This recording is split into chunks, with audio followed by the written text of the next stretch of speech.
In the winter of 1959, 9 experienced hikers set out for what should have been a routine expedition in the Ural Mountains of the Soviet Union. This was the USSR at the height of the Cold War, a time when information was controlled, secrets were everywhere, and asking too many questions could be dangerous. The group was led by Igor Dyatlov, a 23-year-old engineering student. He wasn't just any student. He was talented, ambitious, and known for his leadership skills. The other 8 members were equally impressive: university students and recent graduates, all physically fit, all trained in winter survival. This wasn't their first rodeo. They knew what they were doing. Their goal was Mount Otorten, a peak whose name in the local Mansi language means "don't go there." But experienced hikers don't usually take folklore too seriously. The route they chose was classified as Category 3, the most difficult designation in Soviet mountaineering. But for this group, that was the point.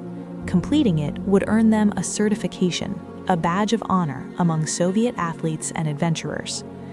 They departed on January 27, 1959. The plan was simple: trek through the mountains, reach the peak, and return by February 12th. No one expected their trip to become one of the most disturbing, unsolved cases of the 20th century. Before we get to what happened, let's talk about what didn't happen. This wasn't a careless amateurs. They kept a detailed diary, they took photographs, they documented their route, their meals, their morale. Everything was normal. On January 28th, they stopped at a small settlement called Vizhai, the last inhabited place before the wilderness. A local man saw them off. They were in good spirits, well-stocked, confident. One member, Yuri Yudin, left the group early due to illness. He turned back before they entered the most dangerous part of the journey. That decision saved his life. The remaining 9 continued. Their diary entries and photos show they were making good progress. There were jokes, songs around the fire, even a staged newspaper they created for fun during a rest day. On February 1st, they began ascending toward a mountain pass. The weather worsened. Snow was heavy, winds were strong, but nothing catastrophic, just typical harsh conditions they were trained to handle. That evening, they set up camp on the slope of a mountain now known as Holat Siakol, another Mansi name. This one means dead mountain. That was the last time anyone saw them alive. When the group didn't return by February 12th, families began to worry. But search and rescue operations didn't start immediately. In the Soviet Union, things moved slowly, especially when it came to civilians in remote areas. By February 20th, pressure from the families finally triggered action. A search and rescue operation was launched, involving volunteers, students, military personnel, and even helicopters. On February 26th, they found the camp. The tent was still standing. That detail matters. It wasn't flattened by an avalanche. It wasn't torn apart by wind. It wasn't dragged or destroyed. But something was catastrophically wrong. The tent was cut open from the inside, multiple slashes made with a knife from the inside out. Think about that for a moment. If danger is outside, a bear, an avalanche, an attacker, you don't cut your way out. You zip up and run. Cutting takes time. It's deliberate. It's desperate. Inside, almost everything was still there. Boots, coats, warm clothing, food, equipment, flashlights. Items no experienced hiker would willingly abandon, especially in temperatures hovering around -25 to -30 degrees Celsius, cold enough to kill you in minutes without proper clothing. Outside the tent, footprints led away into the snow, some barefoot, some in socks, some wearing only one shoe. Here's what makes this even stranger. The footprints weren't chaotic. They weren't the wild, erratic tracks of people running for their lives. They were measured, controlled. Some reports even described them as orderly. 8 or 9 sets of prints walking in a relatively straight line downhill toward the forest about 1.5 kilometers away. No signs of anyone else, no animal tracks, no indication of another human presence, just the 9 of them walking away from safety into certain death. At the edge of the forest, near a large cedar tree, searchers found the first 2 bodies, Yuri Doroshenko and Yuri Krivonashenko. Both were nearly naked, wearing only underwear. Their feet were bare and severely frostbitten. Their hands showed signs of trauma, broken bones, torn skin, consistent with trying to climb the tree. Nearby, there were remnants of a small fire, broken branches on the ground, burns on their hands and feet. It looked like they had tried to survive. Maybe they were attempting to signal. Maybe they were trying to get warm. Maybe they were just clinging to life for as long as possible. But here's the disturbing part. Branches on the cedar tree had been broken at heights up to 5 meters. Why would someone climb a frozen tree in the middle of the night, nearly naked, in deadly cold? Some have suggested they were trying to see something, to look back at the tent maybe, to observe what was happening on the slope. But if that's true, what were they looking at? There were no signs of a fight, no defensive wounds, no blood, just silence. Further up the slope, between the forest and the tent, 3 more bodies were discovered over the following days. Igor Dyatlov, the leader, Zinaida Kolmogorova, Rustam Slobodin. Their positions suggested they were trying to return to the tent. They were found at intervals, as if they had collapsed one by one on the way back. Dyatlov was found in a position that suggested he was trying to crawl. Kolmogorova had torn skin on her hands and a significant wound on her side, but not from an attack, more like a fall or prolonged exposure. Months later, after the snow melted in May, the remaining 4 bodies were found in a ravine about 75 meters from the cedar tree. This is where the case became truly unsettling. Lyudmila Dubinina, Alexander Kolovatov, Nikolai Thibault-Brignol, and Alexander Zolotaryov were discovered under 4 meters of snow, partially buried in a small stream. Unlike the others, these 4 were better dressed. Some were wearing clothes that belonged to other members of the group, clothes taken from the bodies near the cedar tree. That suggests they were the last to die. They survived long enough to strip clothing from their friends' corpses. But their injuries were extreme. Thibault-Brignol had a severe skull fracture. Dubinina and Zolotaryov had massive chest trauma, multiple broken ribs, internal bleeding, crushed organs.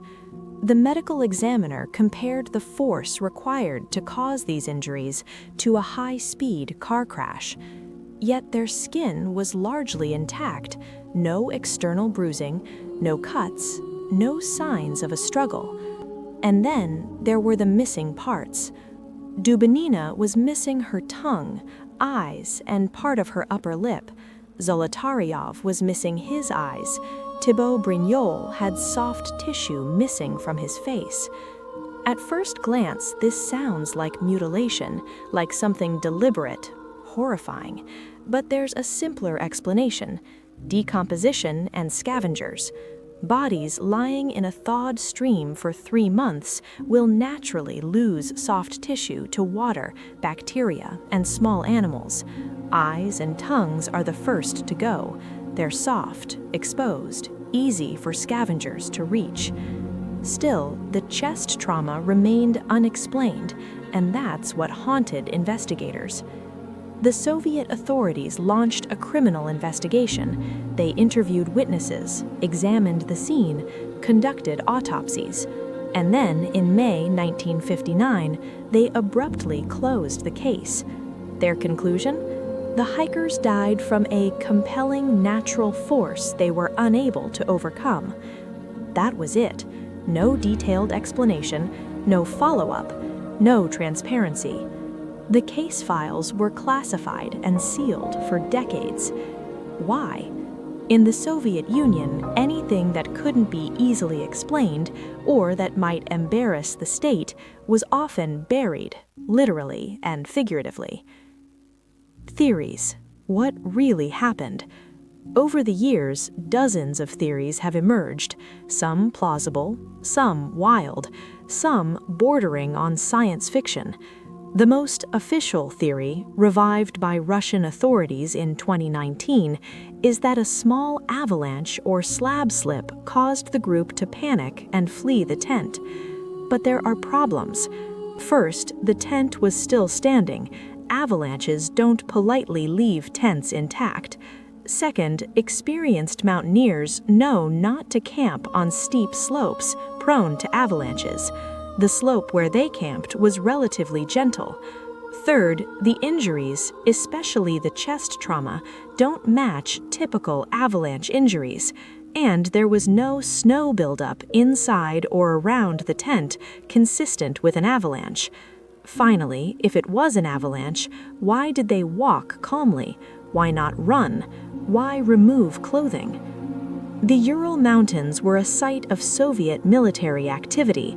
Some have suggested the hikers stumbled into a weapons test, perhaps involving missiles, toxic gas, or experimental technology. There's some circumstantial evidence for this.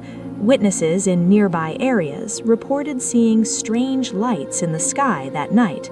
Some of the victims' clothing showed traces of radiation, though at levels low enough to be inconclusive. But if it was a military accident, why would the Soviet government investigate at all? Why not just cover it up entirely? And why were there no obvious signs of chemical burns, shrapnel, or explosion-related trauma? A more scientific theory involves infrasound, low-frequency sound waves that can cause panic, disorientation, and even physical pain. Under certain wind conditions, mountains can produce infrasound that triggers acute psychological distress. People exposed to it report feelings of dread, fear, and an overwhelming urge to escape. This could explain why they fled the tent, but it doesn't explain the injuries, the missing soft tissue, or why they stayed in the forest for hours. There's a well-documented phenomenon called paradoxical undressing. In the late stages of hypothermia, victims often feel intensely hot and remove their clothing. This explains why some bodies were found nearly naked. But it doesn't explain the chest trauma, the skull fractures, or why they left the tent in the first place. The most likely scenario isn't one single cause, it's a chain of events. 1. Something caused them to leave the tent urgently: strong winds, a snow slab, a perceived threat. 2. Once outside in the cold, they realized they couldn't return immediately. Maybe the tent was damaged. Maybe conditions worsened. 3. They descended to the forest to find shelter and build a fire. 4. Hypothermia set in. Some climbed the tree to assess the situation or signal. 5. The ones in the ravine may have fallen or been buried by collapsing snow, explaining the blunt force trauma. 6. Scavengers and decomposition over months removed soft tissue. But even this doesn't fully satisfy, because it doesn't answer the core question: what made them leave the tent in the first place? Why the mystery persists. 9 people died on that mountain. The mystery isn't just what killed them. The real question is why the explanations never matched the evidence. The Soviet government closed the case quickly. Files were classified. Witnesses were silenced. Even decades later, when Russia reopened the case in 2019, the conclusion felt rushed, incomplete. Some stories don't stay unsolved because the truth is impossible to find. They stay unsolved because a simple answer is more convenient than an honest one. Maybe it was an accident. Maybe it was incompetence. Maybe it was something the Soviet state didn't want the world to know. Or maybe, just maybe, it was something we still don't fully understand. The Dyatlov Pass incident reminds us that the world is stranger, more fragile, and more unpredictable than we like to believe, and that sometimes the scariest thing isn't what happened, it's that we'll never really know.